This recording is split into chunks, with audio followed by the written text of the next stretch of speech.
Hi అండి అందరికీ. Welcome to నేను మీ కావ్య. ముందుగా అందరికీ శ్రీరామనవమి శుభాకాంక్షలండి.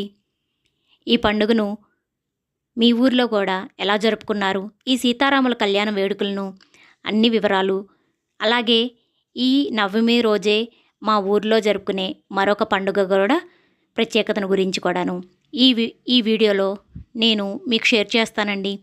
మా వీడియోని ఎక్కడ స్కిప్ చేయకుండా చివరి వరకు చూడండి. అలాగే మా వీడియో కనుక మీకు నచ్చినట్లయితే ప్లీజ్ లైక్, షేర్, సబ్స్క్రైబ్ చేసుకోండి. చూస్తున్నారుగా, ఆ కళ్యాణ రామయ్యను చూడటానికి రెండు కళ్ళు సరిపోవండి. అంత అందంగా ఆ సీతారాముల కళ్యాణ వేడుకను ఎంతో అంగరంగ వైభవంగా మా ఊరి పెద్దలు అందరూ కలిసి ఎంతో చక్కగా నిర్వహించారండి. మేము ఈ కళ్యాణ వేడుకకు కరెక్ట్ టైంకే అందుకొని, అలాగే అక్కడ స్వామివారి పానకము, వడపప్పు, తీర్థప్రసాదాలు, అలాగే సమారాధన భోజనాలు అన్నీ కూడాను మేము ఈ గుడి దగ్గరే స్వీకరించామండి.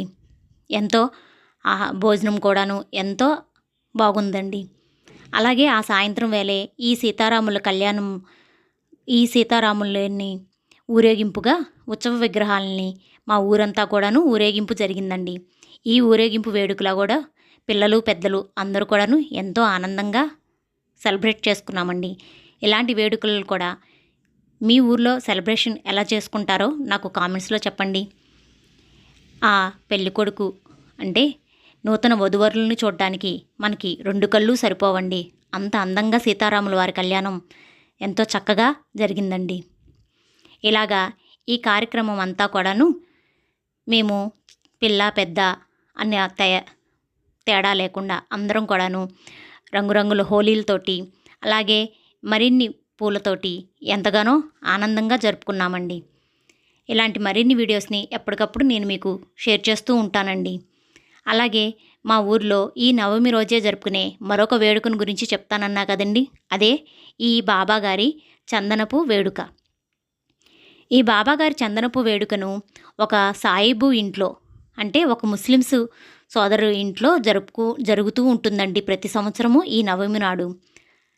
కొన్ని తరాల నుంచి ఈ ముస్లిమ్స్ వాళ్ళకి వారి ఇంటి నుంచే సాయిబాబా గుడికి చందనము ఇక్కడి నుంచే తీసుకువెళ్తారంటండి. ఈ వేడుకను కూడాను అలా సీతారాముల రథము ఊరేగింపు అనంతరము ఈ స్వామివారిది కూడాను మేము ఈ బాబా చందనపు వేడుకలో కూడా పాల్గొన్నామండి. అక్కడికి వచ్చిన ముత్తైదువులందరికీ పసుపు రాసి, బొట్టు ఇచ్చి, గంధం ఇచ్చి ఇలాగా ఎంతో చక్కగా అందరినీ ఆదరించారండి, ఈ ముస్లిం వాళ్ళైనా కూడాను.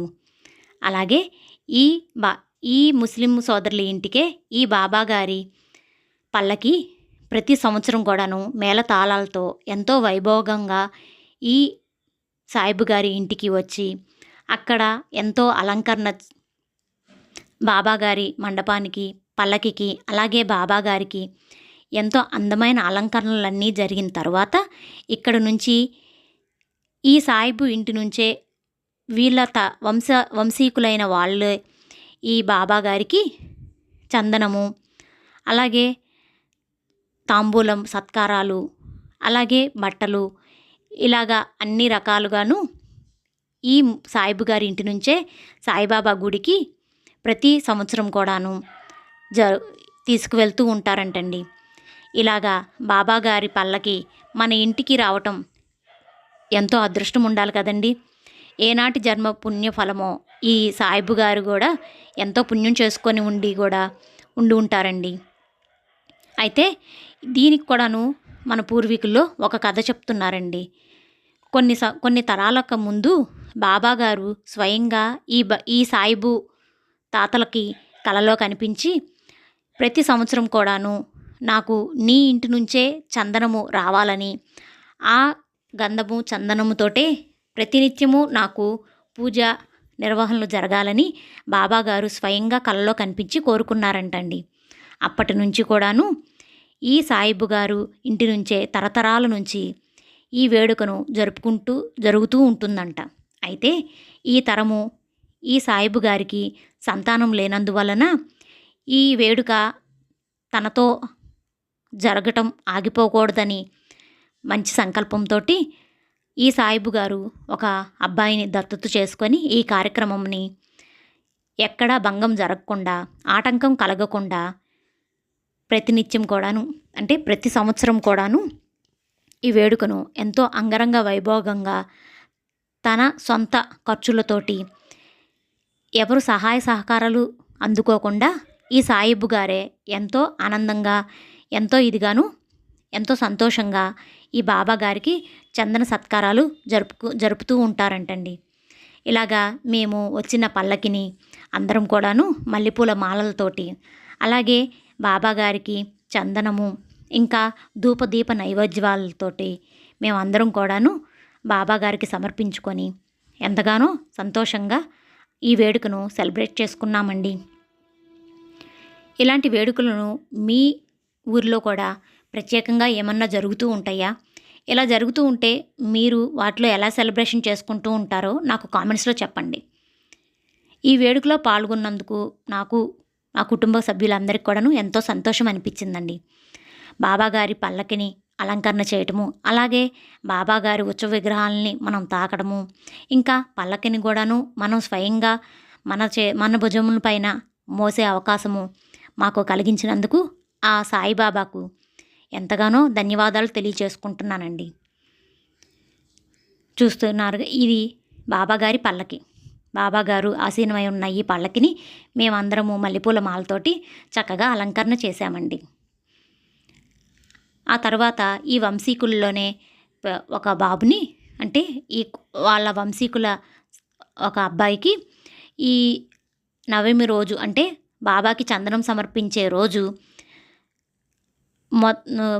ఉదయం రోజు మొత్తం కూడాను ఉపవాస దీక్షలో ఉండి బాబా గారికి సాయంత్రం వేళకి చందనము తీసుకొని వెళ్తారంటండి.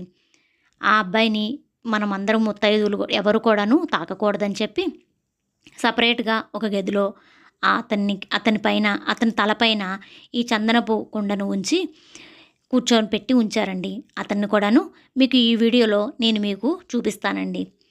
అయితే తర్వాత అతని వంశీకులు అందరూ కూడాను ఇలాగా బాబాగారికి సేవ చేసుకుంటే ఎంతో మంచి పుణ్యం కదండి. ఈ వేడుకలో నేను, మా పాప కూడా పాల్గొన్నామండి.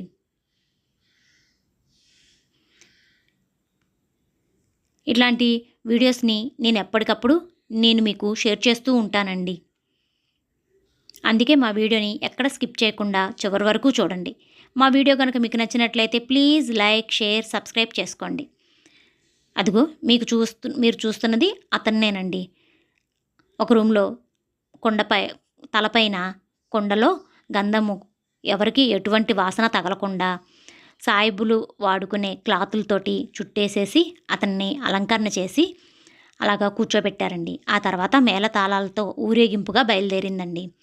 ఈ ఊరేగింపులోనే మన రాముల వారికి ఎలాగ వారు పోస్తామో ఈ బాబాకు కూడాను వారు పోసి, అలాగే బాబాగారి పల్లకికి దీపము చూపించి ఎంతో ఆనందాన్ని పొందామండి. నేను, మా పాప ఇద్దరము కూడాను ఈ బాబాగారి వేడుకకు ఎంతో ఆనందంగా జరుపుకున్నామండి. ఇలాంటి 2 పండగలు అంటే రామయ్య కళ్యాణ వేడుకను, అలాగే ఈ బాబాగారికి చందనపు వేడుకను ఒకే రోజు ఈ కార్యక్రమం జరగటము ఎంతగానో సంతోషం అనిపించిందండి. ఇదంతా కూడాను ఇప్పుడు మీరు చూస్తున్నవన్నీ కూడాను మా ఊరు నుంచే వెళ్తున్న బాబాగారి చందనపు వేడుకండి. ఆ తర్వాత ఈ రామయ్య రథము వెళ్ళిన తర్వాతే ఈ చందనపు వేడుక అంతా కూడాను జరిగిందండి. ఈ చందనపు వేడుక అంతా కూడాను బాబా గుడికి చేరుకున్న తర్వాతనే మళ్ళీ రామయ్య తండ్రి ఊరంతా దర్శనం ఇచ్చిన తర్వాత మళ్ళీ గుడికి చేరుకుంటారండి. ఇంతేనండి ఈ వీడియో. మా వీడియో కనుక మీకు నచ్చినట్లయితే ప్లీజ్ లైక్, షేర్, సబ్స్క్రైబ్.